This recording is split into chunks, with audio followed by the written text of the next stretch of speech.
अस्सलामुअलैकुम, कैसे हैं आप सब लोग। उम्मीद है कि सब ठीक होंगे और अपनी फैमिलीज़ के साथ सेफ़ होंगे। अल्हम्दुलिल्लाह मैं भी बिल्कुल ठीक हूँ। आप सबकी दुआओं और सपोर्ट का बहुत बहुत शुक्रिया। तो आज बात होगी जी बवर्चन आंटी की। कल वीडियो आती है जिसमें उन्होंने बहुत सारी ऐसी कंट्रोवर्शियल बातें की और तबीयत नासाज होने के बावजूद भी बेचारी ना कर पाई शहनाज को और शहनाज पर एहसान जताया कि भई तुम्हारे घर दावत खाने आना पड़ेगा, अब ना नहीं हो सकती, तुमने इतनी चाहतों से बुलाया है, हालांकि तबीयत ख़राब है। तो इस पे भी बात करेंगे। रिश्तों को निभाने के लिए बहुत, घर बचाने के लिए बहुत कुछ बर्दाश्त करना पड़ता है, इस पे भी बात होगी। हसन को फिर से थप्पड़ पड़ा, पड़ा या थप्पड़ मारने की ट्राई की गई, कोशिश की गई। लग यही रहा था कि मतलब कि थप्पड़ मारने का इरादा है। बहरहाल इस पे भी बात करेंगे। और फिर दावत खा भी ली, उसके बाद इतना गुस्सा क्यों आया बवर्चन आंटी को, इस पे भी बात करेंगे। और मैंने बवर्चन आंटी की कल की वीडियो में देखा कि बवर्चन जी की बहू जो है वो बेबस है अपनी नंदों और अपनी सास के सामने। उनके सामने वो बिल्कुल कुछ कोई भी मिस्टेक नहीं करना चाहती, जिसकी वजह से उसके घर में कोई भी टेंशन या परेशानी बने। ये मैंने बात नोट की है। तो ये सारी बातें जो कंटेंट में मैंने देखी उस पर मैं बात करती हूँ। वीडियो को आपने स्किप नहीं करना और चैनल को सब्सक्राइब करना, वीडियो को लाइक और शेयर करना ना भूलिएगा। सबसे पहले जो मैंने देखा इस घर में कि वो वर्जन एंटी तैयार होती है और वो कहती है कि भाई दावत कर दी समदन ने, लेकिन तबीयत ख़राब है। अब देखें, कोई दावत करता है तो वो तो आपके लिए काबिले मतलब कि फ़ख्र होनी चाहिए बात कि उसने आपको इस काबिल समझा कि उसने आपको दावत पर बुलाया। और आपकी तो फिर साथ तीन तीन चार चार वीडियोज़ भी बननी है। सिर्फ दावत खाने तो नहीं जाना ना आंटी जी, आपने आपने तो दावत भी लूटनी है, दावत के मज़े भी लूटने हैं, और साथ में आपने 40-40, 50-50 हज़ार एक वीडियो पे व्यूज़ भी लेने हैं ऊपर टाइटल लगा के। तो फिर ऐसे कैसे हो सकता है कि शहनाज जी आपकी दावत करें और आप फिर उल्टा उसको ये जताएं, ये बताएं और यूं फील करवाएं कि मैं तो बीमार हूँ। आप कोई घाटे का सौदा तो नहीं कर रही। आपकी हर साल ही वो दावत करती हैं और हर साल ही आप वीडियो बनाती हैं और वो अपना फ़र्ज़ समझ के दावत करती हैं, क्योंकि उनको पता है कि बेटियों का ससुराल है तो बेटियों के ससुराल को मैंने राज़ी रखना है। बेटियों का ससुराल राज़ी रहेगा तो बेटी अपने घर में खुश रहेगी। इस चीज़ को शहनाज अच्छी तरह समझती है और हर एक चीज़ में वो छोटी छोटी चीज़ों को सोचती है कि मैंने किस तरह से अपनी समदन को खुश रखना है। और उनको इनकी हर एक चीज़ का पता चल चुका है, क्योंकि कुमकुम को इतने साल हो गए हैं, उसकी फैमिली को इतने साल हो गए हैं इनके साथ, वो बखूबी जो है ना निभा रहे हैं और सर्वाइव कर रहे हैं। हालांकि इस फैमिली के साथ चलना बहुत ही मतलब कि मुशक्क़त वाला काम है। तो वो अब इनकी जो है ना मतलब समझ चुके हैं नेचर को, इनकी तबीयत को समझ चुके हैं और उनको पता चल चुका है कि अगर इनकी ये वीडियोस बना रहे हैं तो हमें इनके साथ कोऑपरेट करना है। ये तीनों की तीनों माएँ बहनें जितनी भी हैं, बेटियाँ सारी, सॉरी बहनें नहीं, हाँ 2 बहनें, इनकी अम्मा और ये सारी कैमरा उठा के ही आएँगी। तो हमने बड़ा दिल करना है और खुशी-खुशी इनकी वीडियो में आना है और इनके कंटेंट का हिस्सा बनना है। और यही चीज़ जो है इन लोगों को राहत देती है। जो लोग इनके वीडियोज़ जब ये बना रहे होते हैं तो उसमें इनको टोकते हैं ना, फिर वो चाहे इनका सगा भाई क्यों ना हो, वो इनको ज़हर लगते हैं। उनके साथ इनकी नहीं बनती। तो ये शहनाज़ की और कुमकुम की फैमिली को अच्छी तरह से पता चल चुका है कि इनको हमने राज़ी कैसे रखना है और वो इसी तरह करते हैं। फिर मैंने अब बच्चन ने तो जाना ही था, लेकिन फिर भी देख लें ऐसा होता है ससुराल, अल्लाह मुआफ़ करे, अस्तगफिरुल्लाह, कि वो मतलब कि आपके अपने घर में आप अपनी बेटियों की खिदमत करते हुए नहीं थक रही। आपके मेहमान आए, आपने उनकी दावत की, आप नहीं थकी। आपने अपने साथ अपनी बहू को भी खूब जो है बेचारी को उससे मशक्क़त करवाई। तो आपने वहाँ पे ये बात नहीं की कि हाय मैं तो इस दफ़ा बीमार हूँ तो इस दफ़ा मैं किसी की दावत नहीं करती, बेटियाँ भी अपने अपने घर में रहें, किसी को नहीं बुलाती। की ना आपने कंटेंट के लिए। और अब अगर आप पका पकाया खाने सिर्फ जा रही हैं बमा एलोयाल और 4 वीडियो भी बना रही हैं, तो वहाँ पे आप जो हैं आपको मसला हो रहा है और आप एहसान जता रही हैं अगलों पर कि भैया मेरी तो तबीयत ख़राब थी, पर क्या करें, रिश्तों को निभाने के लिए ये सब तो करना पड़ता है। इतनी चाहतों से उसने दावत की है तो मैं ना कैसे कर सकती थी। तबीयत के नासाज होने के बावजूद भी बेटियों को बोला कि तैयार हो जाओ, बार बार कॉल आ रही है शनाज की, जल्दी आ जाओ। तो ये होता है अगले को उसकी औकात दिखाना कि ये है तुम्हारी औकात, ठीक है। तो उसके बाद जी जब जाने लगे हैं तो इनके बेटे मोहसिन ने, पहले उसने कहा कि कुमकुम को तुम मोहसिन के साथ आ जाना। अब आप ये देख लें कि मतलब कि बहू बाइक पे बैठी हुई इनको कबूल है। मजबूरन जो है ना औरतों को बाइक पे बैठना चाहिए, गाड़ी नहीं है तो। अगर गाड़ी है तो कोशिश करनी चाहिए कि घर की ख़वातीन को बाइज़्ज़त तरीके से आप गाड़ी में बिठाओ और गाड़ी में ही जहाँ भी लेके जाना है लेके जाओ। बाइक पे औरत बैठी हुई कोई इतनी अच्छी नहीं लगती, गैर मुनासिब लगती है। लेकिन चलो मजबूरन लोग बेचारे बैठते हैं जिनके पास गाड़ी की सहूलत नहीं होती, तो उनकी तो मजबूरी होती है। जैसे इनकी छोटी बेटी की मजबूरी है। लेकिन इन्होंने क्या कहा कि तुम अपने शोर के साथ आओगी ना बाइक पे, तो पहले उनके बेटे ने एक बार कहा कि मतलब तुम सब औरतें गाड़ी में चली जाओ। तो फिर क्या कहती हैं बच्चे ने, अच्छा फिर तुम बच्चों को ले आना बाइक पे, हैं बाइक पे। तो उनको फील हो गया, और एक्सप्रेशन भी आप देख लें बच्चन आंटी के कुछ इतने अच्छे नहीं थे। मोहसिन ने वो चीज़ फील कर ली और उसने कहा नहीं ठीक है आप जाएं, मैं कुमकुम को ले आऊँगा अपनी बीवी को बाइक पे। तो वो खुश हो गई और बड़ी खुशी खुशी वो गाड़ी में बैठ के, क्योंकि जहाँ उनके नवासों नवासियों की बात आती है, उनकी बेटियों पे की बात आती है, वहाँ वो बेटों को भी पीछे कर देती हैं। तो बहू की तो क्या फिर वैल्यू। यूं वो खाने के लिए पहुंचे हैं वहाँ पे, तीनों माँ बेटियाँ अपनी वीडियो बना रही हैं, तीनों माँ बेटियाँ हर एक की नासों में कैमरा घुसा रही हैं। यहाँ तक कि वो जो छोटी बहू है इनकी होने वाली, उसको भी इन्होंने दिखाया। उसको ये मतलब कि कंटेंट के लिए ये कुछ भी कर सकती हैं, और जो इनकी वीडियो में आ जाए ना वो इनका दोस्त फ़ौरन बन जाता है, और जो इनकी वीडियो में आना पसंद नहीं करता वो इनका सबसे बड़ा दुश्मन होता है।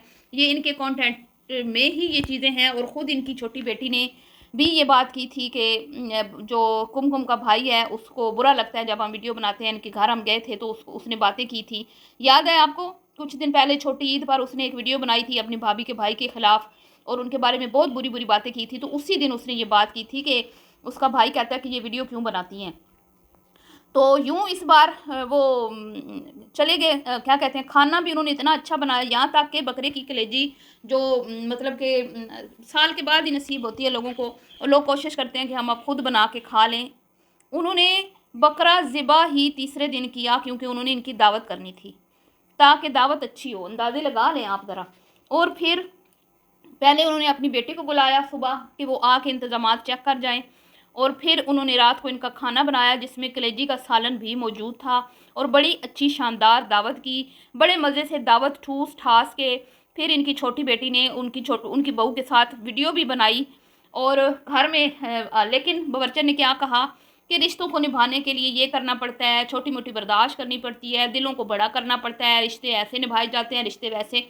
तो अगर मैं देखूँ ना तो कुमकुम के घर की तरफ से मैं देखूँ तो रिश्ता वो निभा रहे हैं, ये नहीं निभा रहे। मैं नहीं कहती कि ये निभा रहे, क्योंकि मैं इनके कंटेंट में ये चीज़ें देखती हूँ। सूट वो लेके गई हैं जो उन्होंने अपने लिए MK कलेक्शन से पहले लिया हुआ था, वही अपनी बहू को दे दिया जाके उन्होंने। शायद उनका इरादा नहीं था इस दफ़ा उनको उसको कुछ देने का, लेकिन फिर जाते हुए फिर खाली हाथ जाना अच्छा नहीं लगा, तो साथ में वो जोड़ा लेके चली गई। और उसके मुंह पे मार दिया कि ये लो। मैं तो बाज़ार जा नहीं सकी, तो ये दो मैंने कंगन भी मंगवा लिए थे बच्चों वाले, ऊपर तितलियाँ बनी हुई हैं। और तो वो तो बेटी वाले हैं, वो तो बेचारे कुछ दो तो भी ठीक है, ना दो तो भी ठीक है, क्योंकि लोग कहते हैं क्यों रिश्ता लिया। भाई रिश्ते अब अल्लाह की तरफ से जहाँ ना होता है, जोड़ियाँ अल्लाह ने बनाई हैं, पता नहीं उसकी जोड़ी इसी के साथ लिखी थी। लेकिन ये है कि बड़े शहरों में रिश्ते जो है ना वो मिलते भी नहीं हैं, बड़ी मुशक्क़त करनी पड़ती है लोगों को।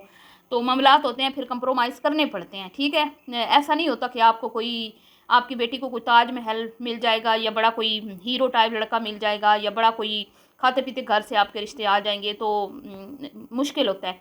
इसलिए फिर माँ बाप जो है ना वो कंप्रोमाइज़ कर लेते हैं। तो बड़ी वहाँ पे सर्वाइव कर रही है, और जैसे मैंने कहा कि उनको अब समझ आ गया इनके साथ कैसे डील करना है, तो इसलिए उन्होंने रिश्ता दे दिया। उनको भरोसा होगा अपनी बेटियों पे कि वो अपना घर बना लेंगी, जैसे कुमकुम कर रही है सर्वाइव, तो वो भी कर लेगी। तो बहरहाल जी, अब 4 वीडियो और मुफ्त का खाना आंटी बच्चन को महंगा पड़ा है कि इतना एहसान जता के आई हैं, और सिर्फ एक मिठाई का डिब्बा लेके गई हैं, है ना, अजीब सी बात। चले बहरहाल, तो उसके बाद वो घर आई हैं, घर आके तो उन्होंने काटा है केक। अब देख लें, जाते हुए वो बीमार थी, थकी हुई थी, जाना नहीं चाह रही थी, लेकिन क्या करें भाई रिश्तों को निभाने के लिए। लेकिन जब घर आई हैं तो वो एकदम फ्रेश, एकदम ठीक ठाक, अपनी बेटी के लिए केक भी मंगवा लिया, बुके भी मंगवा लिया, और सारी फैमिली को इकट्ठा भी कर लिया उसको। और वो शॉर्ट वीडियो देखें जिसमें वो मुकीम अंकल के साथ हंसी मजाक भी करती हुई दिखाई दे रही हैं, और केक काट भी लिया। और मज़े की बात ये है, अब जब केक काटा ना तो वो एक साइड पे ना एक शायद केक का ही पैकिंग पड़ी हुई थी, वो गत्ता सा। अब हसन पास बैठा है, अब हसन से शरीफ बच्चा इनके घर में कोई होना नहीं है। और अभी आपको हाल ही में 2-4 दिन पहले, आपको याद होगा ईद के 2-4 दिन पहले कुमकुम ने अपने बच्चे का रिज़ल्ट शेयर किया था तो कुमकुम ने वो वावेला मचाया, वो रोई, वो मतलब कि धमाल डाली कि हाय मेरे बच्चे को तो पोजीशन वाले बच्चों में खड़ा नहीं किया, हाय मेरे बच्चे का हक मार लिया, मेरा बच्चा ऐसा, मेरा बच्चा वो, मेरा बच्चा मासूम, मेरा बच्चा सबसे शरीफ। लेकिन घर में दादी बच्चे को डरा रही है, उसके उसके ऊपर हाथ उठा रही है और सामने कुमकुम खड़ी हुई है और वो अपनी नंद को बर्थडे का विश कर रही है। कोई भी नहीं कह रहा हैप्पी बर्थडे, जो भी उसका नाम है, वो आगे बढ़ चढ़ के जो है मतलब उसका हिस्सा बन रही है और अपनी तरफ से चापलूसियाँ खुशामदे, जो उसकी आदत है आपको पता है, उसको पता है मैंने उनको कैसे खुश करना है अपने इन लॉस को, उसकी ट्रिक्स हैं, उसका अकल है, उसकी समझ है, उसको ये चीज़ें आती हैं, उसकी माँ ने सिखाई हैं, उसकी तरबियत अच्छी है। लेकिन मैं हैरान हूँ कि इतनी सेंसिटिव माँ जो स्कूल को लेके बच्चे कोई पोजीशन को लेके इतनी हर्ट हुई कि कहती थी मेरा बस नहीं चल रहा, मैं वहाँ पे डेस्क बजाऊँ, मैं टीचरों के मुंह नोच लूँ, मैं इंतज़ामिया के ऊपर जोर, फिर यहाँ तक कि वीडियो भी यूट्यूब ने डिलीट कर दी, इतनी वायलेशन उसने की थी उसमें। लेकिन यहाँ देखें सामने दादी थप्पड़ जो है वो बच्चे को डरा रही है, थप्पड़ मारने की कोशिश कर रही है और अम्मा साहिबा चुप करके वो बच्ची को उठा के खड़ी हुई हैं। उन्होंने ऐसा, वो बेचारा बच्चा पास बैठा है, उसको केक नहीं दे रहे और जैसे ही कुमकुम ने छुरी उठाई ना केक काटने के लिए, तो बच्चन को ऐसा लगा कि शायद अपने बेटे को केक देने लगी है, तो फिर उसने छोटी सी एक बाइट हसन के मुंह में डाल दी। तो भाई नज़र आता है जो आप हैं ना, वो कहीं ना कहीं से नज़र आ जाता है। आप जितना मर्जी लोगों को बता लेना कि नहीं हम बहुत हंसी खुशी रहते हैं, हम अपनी बहू में बेटियों में फ़र्क नहीं करते, लेकिन आपके कंटेंट में ही वो चीज़ें नज़र आ जाती हैं, आपके झूठ पकड़े जाते हैं और आपको मतलब कि शर्म का मुकाम है कि वो इतना मासूम बच्चा, एक बच्चा ना शरारती, तो मतलब चले कोई बात नहीं, दादी दादा थप्पड़ मार भी देते हैं, उनका हक बनता है, उनका कोई इतनी बड़ी बात नहीं है, लेकिन वो शरारत भी नहीं कर रहा, वो सिर्फ वो एक केक की पैकिंग वाला गत्ता सा पकड़ के बेचारा पास बैठा हुआ है, उससे गत्ता छीन के तो उसको थप्पड़ लड़का, वो क्या कहते हैं, ऐसे थप्पड़ से पता नहीं मतलब डरा रही हैं या मारा भी हो शायद, लेकिन वो कैमरे ने जितना कैप्चर किया उतना मैंने आपको बता दिया और मैंने तो स्क्रीन रिकॉर्डिंग भी रख ली हुई है करके कि ये औरत अपने घर के छोटे बच्चों को हिरासा करती है। ये जो बवर्चन आंटी हैं, मैंने पहले भी देखा था इन्होंने हुसैन को थप्पड़ मारे थे और आज मैंने देखा कि इन्होंने हसन को भी थप्पड़ मारने की कोशिश की। मुझे बहुत बुरा लगा। तो आज तक मैंने नहीं देखा कि इन्होंने गुड़िया के बच्चों की तरफ ज़रा मैली आंख से भी देखा हो या माथे पे बाल जैसे पड़े होते हैं गुस्से में कभी देखा हो, ना ना ना ना ना। लेकिन नवासों पोतों के लिए इनके ये किसी भी टाइम इनको गुस्सा आ जाता है और अपना गुस्सा ये कंट्रोल नहीं कर पाती और अपने गुस्से को निकाल देती हैं। तो अब आपने बताना है कि आप जाके वीडियो भी देख सकते हैं, वीडियो के लास्ट पार्ट है बिल्कुल जहाँ पे केक कटिंग किया गया, वहाँ पे आप देख लें जाके किस कदर इस औरत को गुस्सा आया है हसन के ऊपर। और बिल्कुल कहते हैं ना कि गैर ज़रूरी गुस्सा था, उस गुस्से में कोई वो नहीं था कि बच्चे की कोई गलती हो। मुझे बहुत अफसोस हुआ और लेकिन मैं अब ये कहूँगी कि कुमकुम ने उसके ऊपर सब्र किया। तो यही चीज़ें होती हैं जो जो घर बसाने वाली लड़की होती है ना, वो इन चीज़ों को बर्दाश्त करती है। ये चीज़ें बर्दाश्त करना बहुत मुश्किल होता है एक माँ के लिए, लेकिन वो सब्र कर जाती है अपने बच्चों के लिए, अपने घर के बचाने के लिए। और कुछ चीज़ें क्योंकि उसको कुछ चीज़ें उसको मिल रही हैं, कुछ नहीं मिल रही, तो जो मिल रही हैं वो उनमें खुश है, तो इसी को कहते हैं कि शुक्रगुजारी। बहरहाल जी, मिलती हूँ नेक्स्ट वीडियो में, दुआओं में याद रखिएगा। अभी के लिए इतना ही, अल्लाह हाफिज़।